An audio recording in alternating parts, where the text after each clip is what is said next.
तो डॉन अतीक के ऐशगाह में गुनाहों की तस्वीरें आप न्यूज 18 पर लगातार देख रहे हैं। न्यूज 18 की टीम ने आतंक के जितने भी पर्याय यहां पर थे, आतंक की जितनी भी तस्वीर थी, एक एक कर आपके सामने रखी और अतीक के रंगीन महल की एक तस्वीर हमने आपको दिखाई और बताया कि कैसे वहां पर आतंक का पूरा साम्राज्य तैयार किया गया था। अब हम आपको दिखाने जा रहे हैं अतीक के रंगमहल के सियासी कनेक्शन, जिसमें समाजवादी पार्टी और बीएसपी के पोस्टर दिखाई दे रहे हैं। और इतना ही नहीं, अतीक के इस दफ्तर से बैलेट पेपर भी मिले हैं जब वो निर्दलीय चुनाव लड़ा था। तब बैलेट पेपर को अपने दफ्तर में वो मंगा लिया करता था, ये बात भी सामने आई है।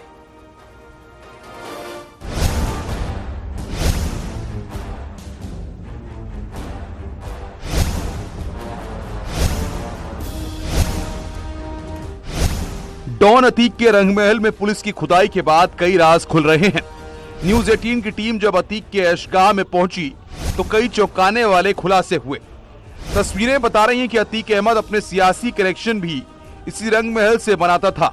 तस्वीरें देखिए, समाजवादी पार्टी में रहते हुए अतीक अहमद इन्हीं कमरों में अपने पोस्टर की डिजाइनिंग भी करवाता था।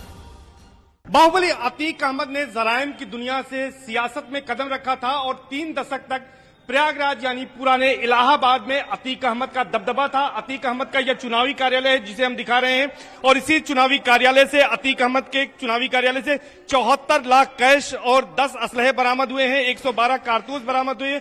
और आप साफ तौर पर यहां पर देख सकते हैं कि किस तरह से ये यहां पर बड़ा हॉल है जहां पर अतीक अहमद बैठा करता था और यहीं पर बैठकर अतीक अहमद लोगों की फरियाद सुनता था। न्यूज 18 की टीम उस कमरे में भी पहुंची जहां से डॉन अतीक सियासत की तिगड़ी बैठाता था। समाजवादी पार्टी और बीएसपी में रहते हुए अतीक इसी कमरे में जनता दरबार लगाता था, फरियादियों की शिकायतें भी सुनता था। ये बात अलग है कि जनता को नहीं मालूम था कि इस पाताल लोक में गुनाहों की इबारत लिखी जा रही है। समाजवादी पार्टी में रहते हुए अतीक इसी कमरों से अपने दुश्मनों की रेकी करवाता था। अतीक अहमद के चकिया स्थित इसी दफ्तर में कल पुलिस ने छापेमारी की थी।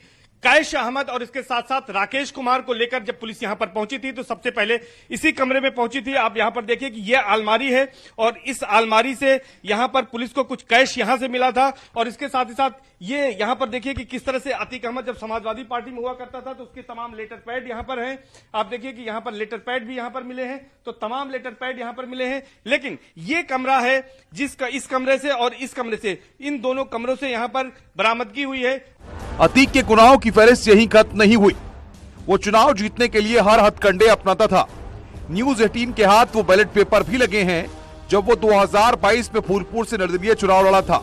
आप देख सकते हैं कि उसके कमरे से बैलेट पेपर बरामद हुए हैं और वो तमाम फाइलें यहां पर हैं जो अतीक अहमद से तमाम मुकदमों से संबंधित है, उसके चुनाव से संबंधित तमाम यहां पर फाइलें हैं। इसके अलावा यहां पर बैलेट पेपर गिरे हुए हैं, जबकि अतीक अहमद ने यहां से निर्दलीय चुनाव लड़ा था। 2018 में फूलपुर से उपचुनाव लड़ा था, उस दौरान का यह है। यहां पर आप साफ तौर पर इसको देख सकते हैं कि अतीक अहमद ने निर्दलीय चुनाव लड़ा था और अतीक अहमद का 14वें नंबर पर टेलीविजन चुनाव निशान था।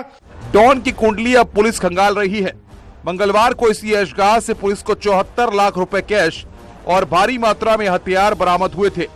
जाहिर है अतीक के साम्राज्य के पीछे कहीं न कहीं उसके सियासी कनेक्शन भी साथ थे। Bureau report, news 18।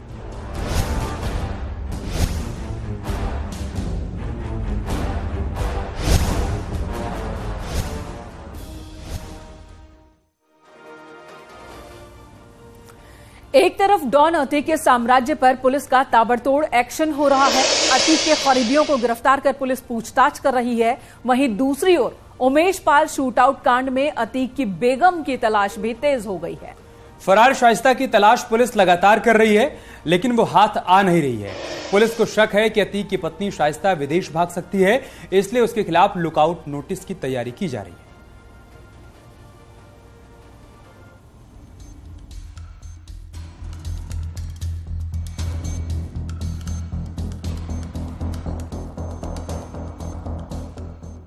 Umesh Pal हत्याकांड की गुत्थी सुलझाने के लिए अतीक के करीबियों पर एसटीएफ की लगातार कार्रवाई हो रही है।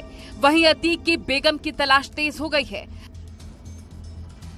खबर है कि शाइस्ता को पकड़ने के लिए पुलिस लुकआउट नोटिस भी जारी कर सकती है। इसके साथ ही शाइस्ता पर इनाम की राशि बढ़ाने की तैयारी हो रही है। फिलहाल शाइस्ता पर 25,000 का इनाम है। बाहुबली पूर्व सांसद अतीक अहमद की पत्नी शाइस्ता परवीन उमेश पाल शूटआउट केस में नामजद अभियुक्त हैं और उन पर पुलिस कमिश्नर ने 25,000 का इनाम घोषित किया है। लेकिन पुलिस को यह आशंका है कि शाइस्ता परवीन विदेश भाग सकती हैं, जिसको लेकर अब पुलिस लुकआउट नोटिस जारी करने की तैयारी कर रही है।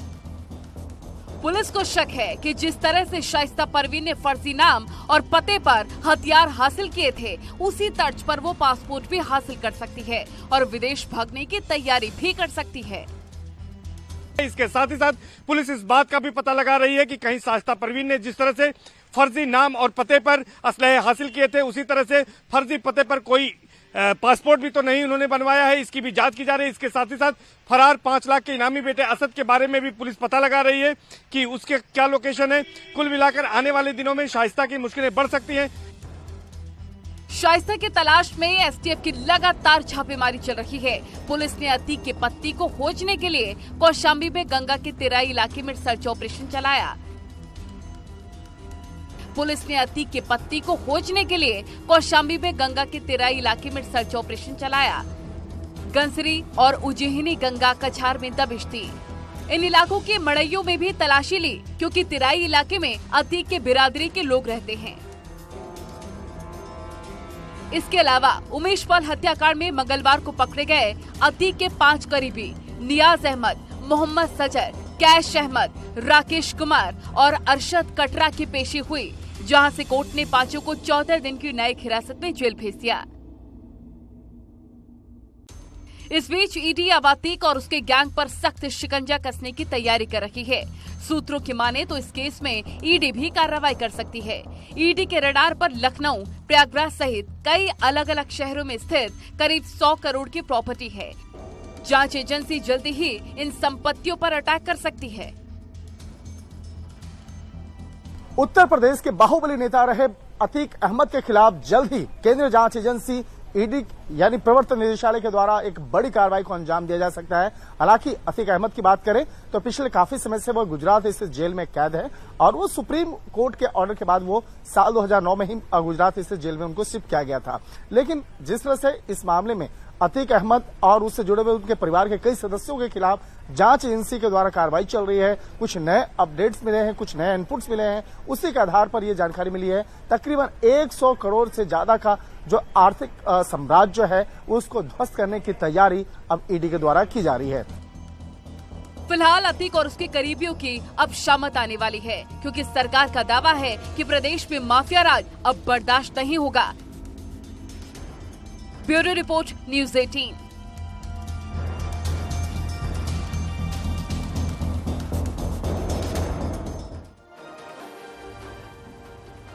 इधर नवरात्रि के पहले दिन संसद में छुट्टी पर सियासत शुरू हो गई है। समाजवादी पार्टी के सांसदों ने छुट्टी पर सवाल खड़े करते हुए सरकार के फैसले पर निशाना साधा।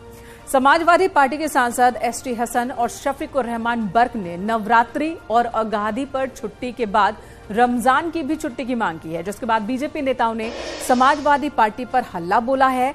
बीजेपी नेताओं ने सवाल खड़े करते हुए विपक्ष पर तुष्टीकरण की सियासत का आरोप लगाया।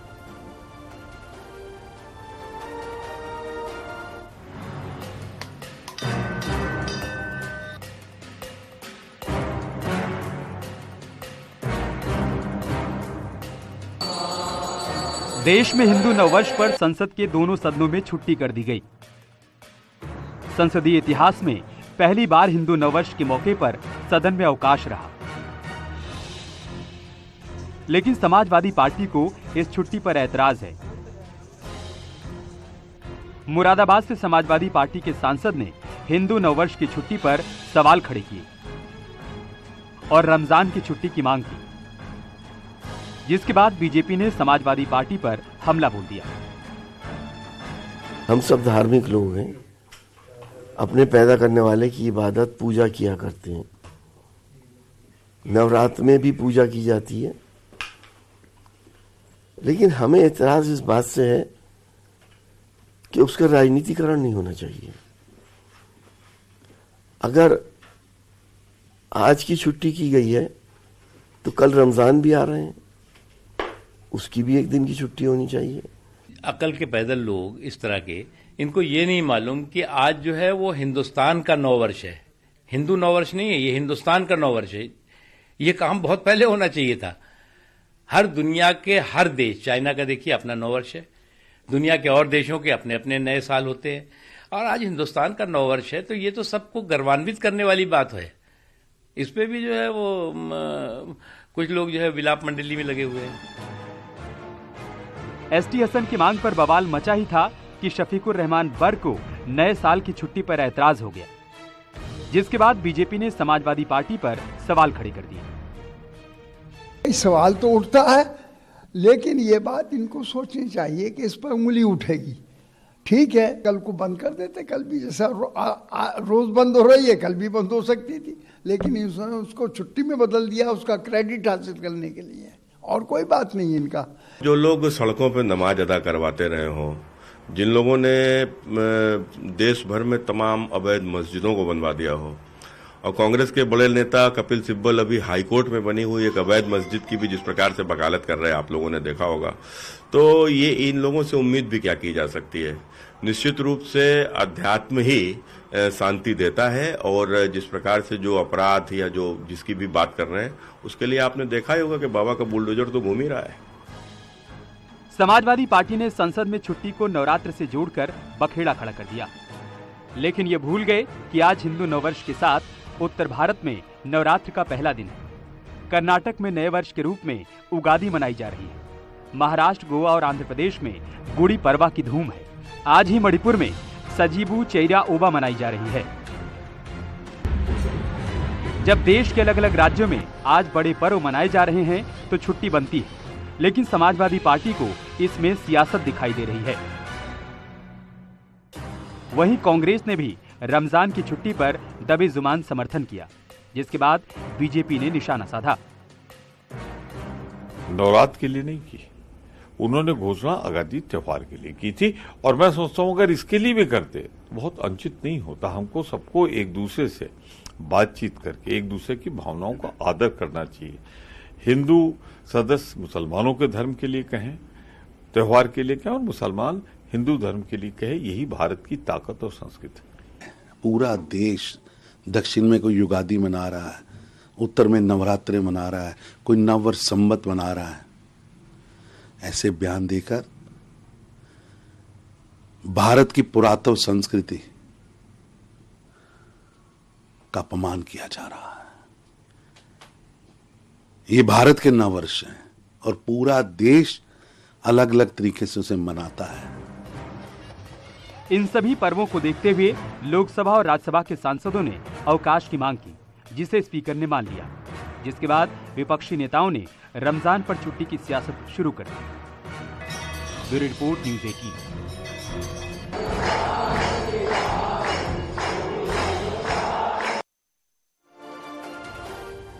चलिए बात प्रधानमंत्री नरेंद्र मोदी के काशी दौरे की कर लेते हैं। 24 मार्च को काशी दौरे पर होंगे प्रधानमंत्री, जहां वो काशीवासियों को देश के पहले पब्लिक ट्रांसपोर्ट रोपवे की सौगात देंगे।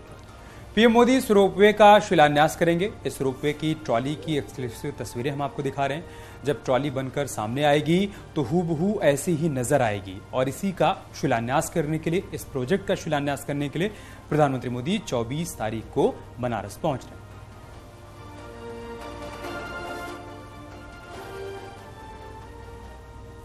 दो तस्वीरें हम आपको दिखा रहे हैं, एक्सक्लूसिव तस्वीर न्यूज़ 18 पर आप देख रहे हैं। रोपवे का कोच कैसा होगा देखिए, जैसा काशी को लेकर जो अनुभव होता है वही थीम रोपवे पर भी आपको नजर आने वाली है।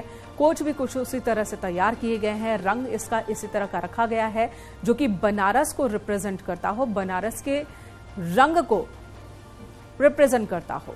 और इस वक्त उपेंद्र द्विवेदी वाराणसी से हमारे साथ जुड़ चुके हैं। उपेंद्र, तैयारियां हो चुकी हैं, प्रधानमंत्री का आगमन होना है, नई सौगात मिलने वाली है वाराणसी के लोगों को।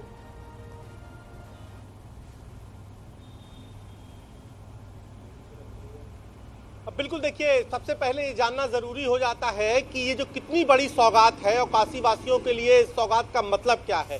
आप समझिए कि लापाज और मैक्सिको के बाद भारत तीसरा ऐसा देश होगा जहां सार्वजनिक परिवहन के लिए रोपवे चल रहा है, और बनारस देश का पहला शहर होगा जहां पर सार्वजनिक परिवहन के लिए रोपवे की शुरुआत होने जा रही है। उसके बाद हम आपको तस्वीर दिखाते हैं। ये वो सड़क है जिसके ऊपर से रोपवे को गुजरना है। और सबसे बड़ी बात है कि इस परियोजना का खुद मूल्यांकन करने के लिए प्रधानमंत्री नरेंद्र मोदी काशी में इस सड़क से गुजरेंगे। दोनों तरफ काशीवासी खड़े होंगे और प्रधानमंत्री इस रूट को देखेंगे जिससे रोपवे को गुजरना है। प्रधानमंत्री सड़क मार्ग से इसीलिए इस बार जा रहे हैं और आपको दोनों तरफ काशीवासी खड़े होकर रोपवे के लिए इसका आभार जताएंगे। सुरक्षा के लिए बैरिकेडिंग लगा दी गई है और जो तमाम सारी तैयारियां हैं वो कर ली गई है। अभी तक आप समझिए कि जब आप कैंट रेलवे स्टेशन पर उतरते हैं तो आपको गुदौलिया पहुंचने में 1 घंटा लग जाता है। अगर कहीं जाम मिल गया तो कहते हैं काशी में कि महादेव के भरोसे ही, यानी कि 2 घंटा लग जाए, 2.5 घंटा लग जाए, कोई भरोसा नहीं। लेकिन अगर रोपवे के बाद 16 मिनट में आप महज कैंट स्टेशन से गुदौलिया पहुंच जाएंगे, यानी कि आप रेलवे स्टेशन पर उतरे और अगले 20 मिनट में महादेव के दरबार यानी काशी विश्वनाथ मंदिर पहुंच जाएंगे। अब हम बात कर लेते हैं कि 24 मार्च को जब पीएम मोदी जब इसका शिलान्यास करेंगे, पहले चरण में कैंट स्टेशन से गुदौलिया चौराहे तक इसका संचालन होगा। रोपवे की कुल दूरी करीब 3.8 किलोमीटर है, जिसमें करीब 16 मिनट में तय किया जा सकेगा। जैसे मैंने बताया, प्रोजेक्ट पे करीब 644 करोड़ यानी कि 644.49 यानी कि करीब 644 करोड़ रुपए खर्च होंगे। 50 मीटर की ऊंचाई होगी। ये देखिए, सड़क से 50 मीटर की ऊंचाई होगी। एक बड़ी सौगात है, ये बड़ी सौगात है उन लोगों के लिए जो बाबा भोले की नगरी में आते हैं और वो स्टेशन से बाबा के दर तक पहुंचने में उनको तमाम समय खर्च करना पड़ता है, उनके लिए सुविधा होगी। बहुत शुक्रिया आपका हमारे साथ जुड़ने के लिए और जानकारी हम तक पहुंचाने के लिए उपेंद्र। और बारिश और आंधी की बात कर लें, जिसकी वजह से वाराणसी में टेंट सिटी को काफी नुकसान पहुंचा है। यहां कई टेंट और कॉरिडोर का हिस्सा उखड़ गया है। कई जगह पर टीन शेड बिखरे हुए नजर आ रहे हैं। कल रात तेज बारिश और ओले गिरने से यहां काफी नुकसान हुआ है। नुकसान की तस्वीरें भी हम आपको दिखा रहे हैं। गंगा के किनारे टेंट सिटी बसाई गई थी और उस टेंट सिटी का इस वक्त क्या हाल है तस्वीरों के जरिए देख सकते हैं। तेज बारिश और आंधी की वजह से इस टेंट सिटी को काफी नुकसान पहुंचा है। अब देखिए, टिन शेड यहां पर उखड़ गए हैं, दूर जाकर गिरे हैं। फिलहाल अब नुकसान का आकलन किया जा रहा है।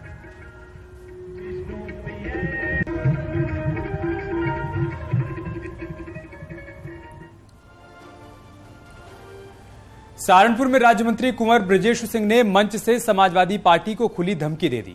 मंच से बृजेश सिंह ने कहा कि बीजेपी कार्यकर्ता को आंख दिखाई तो बुरे अंजाम भुगतने के लिए तैयार रहो। बृजेश सिंह का ये वीडियो सोशल मीडिया पर वायरल हो रहा है। दरअसल राज्य मंत्री बृजेश सिंह सहकारी विकास समिति के नवनियुक्त अध्यक्षों के सम्मान समारोह में बोल रहे थे और इस दौरान उन्होंने कहा कि सहकारी विकास समिति के चुनाव ट्रेलर हैं। राज्य मंत्री ने कहा कि समाजवादी पार्टी के गुंडे माफियाओं को मिट्टी में मिलाकर ही सरकार दम लेगी। इस तरह से वो धमकाते बोलते नजर आए। उन्होंने कहा कि ये तो ट्रेलर है, पिक्चर अभी बाकी है। जो परिणाम आने से पहले कहते थे कि हमने एक लिस्ट बना ली, हम इलाज कर देंगे, उनको बताना चाहता हूं कि यदि फिर चेतावनी दे रहा हूं कि बृजेश सिंह और भारतीय जनता पार्टी के किसी एक कार्यकर्ता की तरफ आंख उठाई तो जवाब उसी भाषा में देना चाहता है। किसी गलतफहमी पाल रखी हो तो उसे निकाल देना। और फिर कह रहा हूं, ये चुनाव सिर्फ ट्रेलर है। उधर कानपुर के करौली आश्रम में नोएडा के डॉक्टर से हुई मारपीट के मामले में पुलिस ने जांच शुरू कर दी है। पुलिस ने बाबा संतोष भदौरिया उर्फ करौली सरकार के खिलाफ कई धाराओं में मुकदमा दर्ज किया है। साथ ही घटना वाले दिन के मोबाइल फुटेज भी वहां मौजूद लोगों से मांगे गए हैं, जिससे पूरा सच सामने आ सके।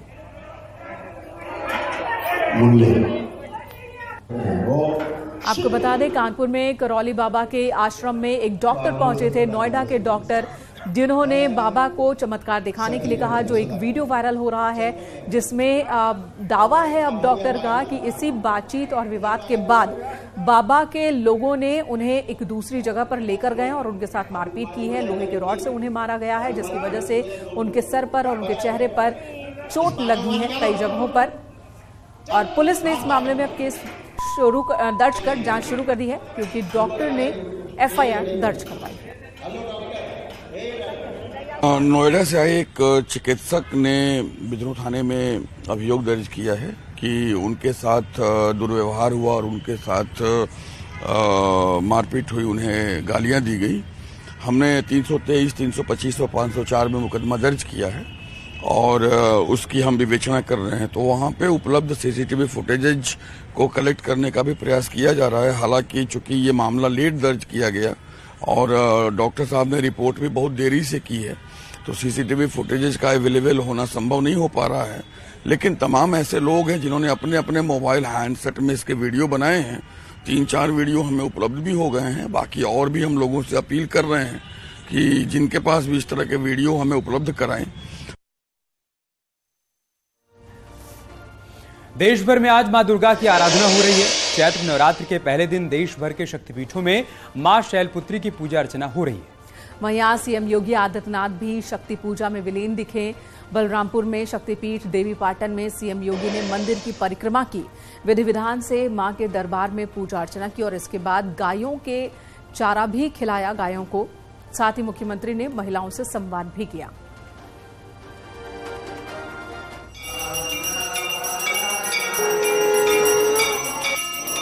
हर साल की तरह इस बार भी सीएम योगी ने मां दुर्गा की विधिवत पूजा अर्चना की। बलरामपुर में शक्तिपीठ देवीपाटन के दरबार में सीएम योगी ने चैत्र नवरात्र के पहले दिन शक्ति की आराधना की। मंदिर में परिक्रमा करने के बाद सीएम योगी गौशाला पहुंचे, जहां उन्होंने गायों को गुड़ और हरा चारा खिलाया।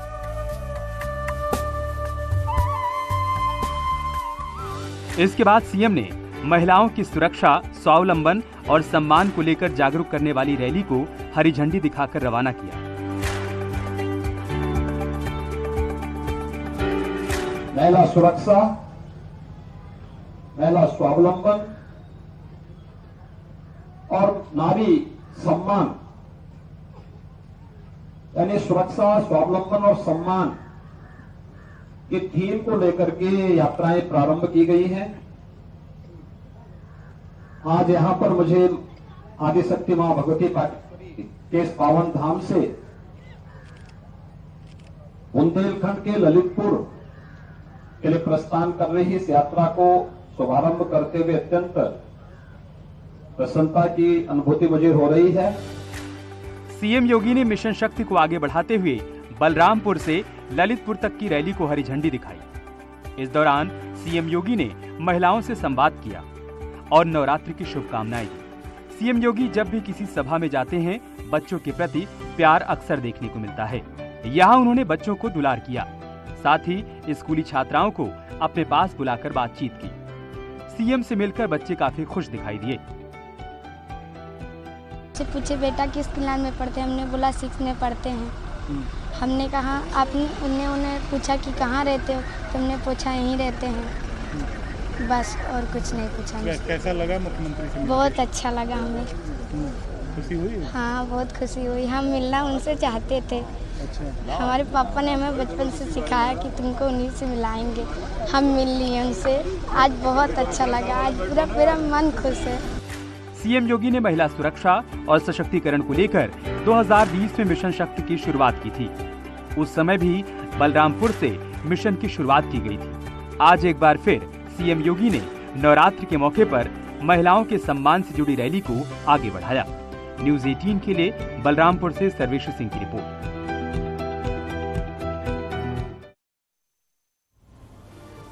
फिलहाल यहाँ रुकेंगे एक छोटे से ब्रेक के लिए। खबरें जारी हैं, आप बने रहिए हमारे साथ।